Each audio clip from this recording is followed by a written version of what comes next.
नमस्कार दोस्तों। पूत कपूत तो क्या धन संचय और पूत सपूत तो क्या धन संचय, ये आपने सुना ही होगा। इसके अलग अलग मतलब भी निकाले जाते हैं। आज का हमने टॉपिक ही लिया है अपने बच्चे को काबिल कैसे बनाएं। तो ये दो लाइन सब कुछ कह देती है कि पूत सपूत तो क्या धन संचय और पूत कपूत तो क्या धन संचय। इनके बहुत बड़े मायने हैं। आज की दुनिया में जिस तरह से बच्चों पे प्रेशर है, उनकी पढ़ाई का, उनके मार्क्स का, परसेंटेज का, वो एक तरफ हो गया है और काबिलियत एक तरफ हो गई है। मतलब कहीं ना कहीं जाने अनजाने काबिलियत पे फोकस घट गया है और परसेंटेज पे बढ़ गया है। और इसी का नतीजा रहा है जो पिछले कुछ दिनों में आपने देखा हो, बच्चों में एंजाइटी। मैं यहाँ पे बच्चों का मतलब सिर्फ 5th क्लास के बच्चे की बात नहीं कर रहा हूँ। मैं बात कर रहा हूँ जब वो ग्रेजुएट होके जॉब में जाता है तब तक भी उसको ग्रूमिंग की ज़रूरत होती है। तो ये पूरा वीडियो आज है बच्चों को काबिल बनाने के लिए। अगर आपने पूरा वीडियो देख लिया तो आपकी लाइफ की सबसे बड़ी प्रॉब्लम दूर हो जाएगी, क्योंकि आपके मन में भी होगा तो यही कि कल जब हम नहीं रहेंगे तो इनकी लाइफ अच्छी चलनी चाहिए। यही तो सबसे बड़ा टेंशन होता है। तो जो शुरू में मैंने 2 लाइन बोली कपूत और सपूत की, वहाँ पे यहाँ का मतलब है कि अगर बच्चा काबिल है तो फिर क्या धन संचय या क्या टेंशन, फिर कोई टेंशन नहीं। और अगर बच्चा काबिल नहीं है तो फिर कुछ भी कर लो वो नाकाफी रहेगा। सो करना क्या चाहिए यहाँ, इसका मतलब बिल्कुल भी नहीं है कि बच्चे को पढ़ना नहीं चाहिए या पढ़ाई पे ध्यान नहीं देना चाहिए या पेरेंट्स को ध्यान नहीं देना चाहिए। बिल्कुल नहीं, ध्यान देना चाहिए, लेकिन ज़्यादा ध्यान देना चाहिए उसकी काबिलियत पे, क्योंकि 90% लाना ही अगर एकमात्र उद्देश्य है तो फिर प्रॉब्लम है। आप जितने भी मिलेनियर देखेंगे अभी वर्ल्ड में टॉप 10 उठा के देख लीजिए तो ज़्यादातर काबिल हैं। वो काबिल हैं, उनके परसेंटेज नहीं है। बहुत सारे तो ऐसे भी लोग हैं जिन्होंने अपना एजुकेशन भी कंप्लीट नहीं किया, तो उनके पेरेंट्स या उन खुद ने क्या फोकस किया, उन्होंने फोकस किया काबिलियत पर, ना कि परसेंटेज पे। पढ़ाई ज़रूरी है लेकिन उससे भी ज़्यादा ज़रूरी है काबिलियत। तो हमें फोकस करना चाहिए बच्चे को काबिल बनाने। बहुत सारे बिजनेसमैन हैं जो कहते हैं हमने तो बहुत अच्छे से संभाल लिया, लेकिन ये बच्चा आगे संभाल पाएगा कि नहीं। बहुत सारे जो ऐसे लोग हैं जो जॉब कर रहे हैं कि मैंने तो कर लिया, लेकिन ये आगे कर पाएगा कि नहीं। बहुत सारे ऐसे लोग हैं जिनके पास बहुत बड़ा एम्पायर है, लेकिन उनको चिंता इस बात की है कि जो हमने किया या हमारे पेरेंट्स ने किया अब ये कर पाएगा कि नहीं। यही तो एक टेंशन खाए जा रहा है। हम जहाँ पे थे इसको आगे ले जा पाएगा कि नहीं, और उसके लिए ज़रूरी है काबिलियत। तो आज हम उसी पे बात करने वाले हैं कि अपने बच्चे को काबिल कैसे बनाएं। अब काबिल बनाने में सबसे ज़्यादा बड़ा इंपॉर्टेंट रोल किसका होता है? क्या कोचिंग करके हो सकता है? क्या स्कूल कर सकता है? क्या कोई और कर सकता है? नहीं। काबिलियत का सबसे बड़ा रिलेशन पेरेंट्स के साथ है। अब आप सोचेंगे मेरे पास तो टाइम ही नहीं रहता इतना। बिल्कुल नहीं, टाइम ज़्यादा चाहिए ही नहीं है। कुछ सिंपल चीज़ें मैं बता रहा हूँ आपको। अगर आपने वो कर लिया, आपका बच्चा पढ़ेगा भी अच्छा और काबिल बनेगा। अगर बच्चा पढ़ाई में कमज़ोर भी रहा लेकिन काबिल बन गया, आपको फिर कोई चिंता करने की ज़रूरत नहीं है। आपको एक छोटा सा एग्जाम्पल देता हूँ।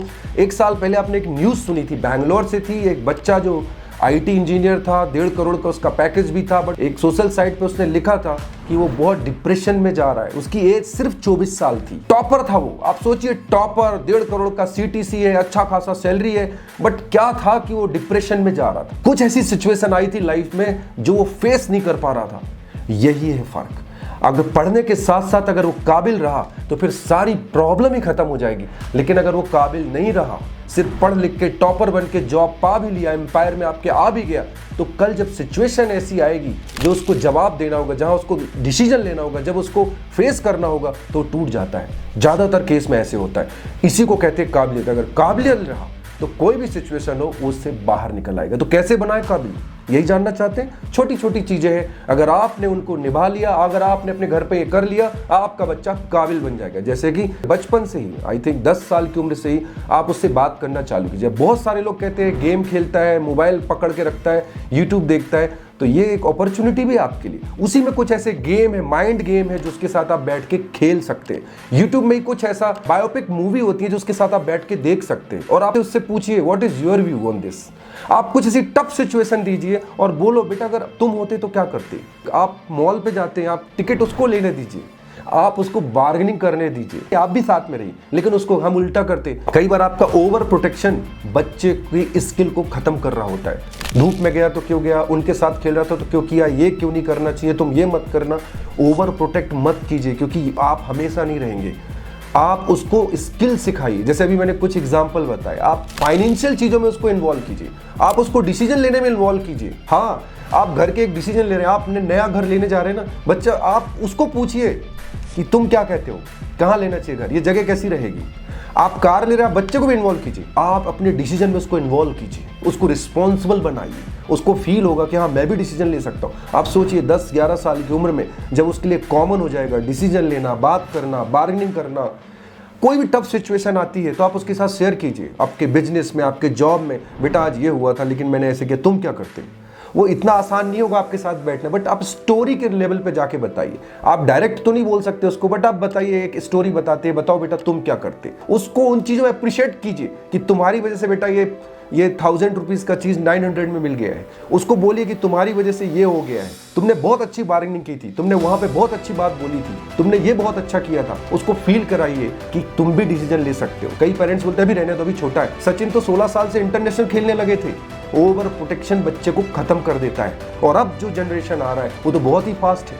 कहीं आपका ओवर प्रोटेक्शन आपके बच्चे की तरक्की कर रोकने की वजह नहीं बन जाए, ये ध्यान रखने की ज़रूरत है। सो अगर आप अपने बच्चे को काबिल बनाना चाहते हैं, उसको फ्रीडम भी दीजिए और उससे सवाल भी कीजिए। अगर आपको कुछ लगता है कि वो गलत जगह में जा रहा है तो उसको लॉजिकल बात कीजिए, उसको सिर्फ डांटिए मत, उसको बताइए ये वजह बेटा ठीक नहीं थी, इसके इम्पैक्ट ये होंगे और ये करना चाहिए था तुम्हें। उसको जब ये बोलिए क्या नहीं करना है तो ये भी बताइए कि क्या करना है। अगर वो उस उम्र में इन्वॉल्व हो गया आपके घर की हर चीज में, इससे फायदा क्या होगा, जब वो आपकी एम्पायर को संभाल रहा होगा या जॉब कर रहा होगा या कुछ भी होगा अपनी फील्ड में, उसको उस समय कोई आगे बढ़ने से रोक नहीं सकता। वो कभी अपने आप को अकेला नहीं पाएगा, क्योंकि वो बचपन में वो सारी चीजें छोटे छोटे लेवल पे सीखा है। उसके सोचने की क्षमता बदल जाएगी। जब वो उस लेवल पे जाएगा तो उस तरह के डिसीजन ले पाएगा। तो आप बच्चे को काबिल बनाइए, उसके बाद आपको चिंता करने की जरूरत कभी नहीं होगी, क्योंकि हम सभी को चिंता यही होती है कि कल हम नहीं रहे तो इसके भविष्य का क्या होगा। तो आप उसको काबिल बनाने में फोकस कीजिए। अगर वो काबिल बन गया तो आपको कोई चिंता करने की जरूरत नहीं है। आप भी अच्छे से रहेंगे और बच्चा कहीं भी रहे, क्योंकि हर जगह आप रह नहीं सकते। तो ओवर प्रोटेक्ट कभी मत कीजिए। बच्चे को एग्जाम तो खुद ही देना होगा, लाइफ के भी और पढ़ाई के भी। आप बाहर वेट कर सकते हैं, तो ऐसे ही बच्चे को ग्रूम कीजिए। और इसीलिए बोला जाता है पूत कपूत तो क्या धन संचय और पूत सपूत तो क्या धन संचय। यहाँ मतलब है अगर पूत काबिल है तो फिर क्या धन संचय, वो खुद ही धन बहुत बड़ा कर लेगा, जो है उसको भी आगे लेकर जाएगा और जिंदगी भर सफल भी रहेगा और खुश भी रहेगा। इसलिए फोकस कीजिए कैसे काबिल बने। Thank you.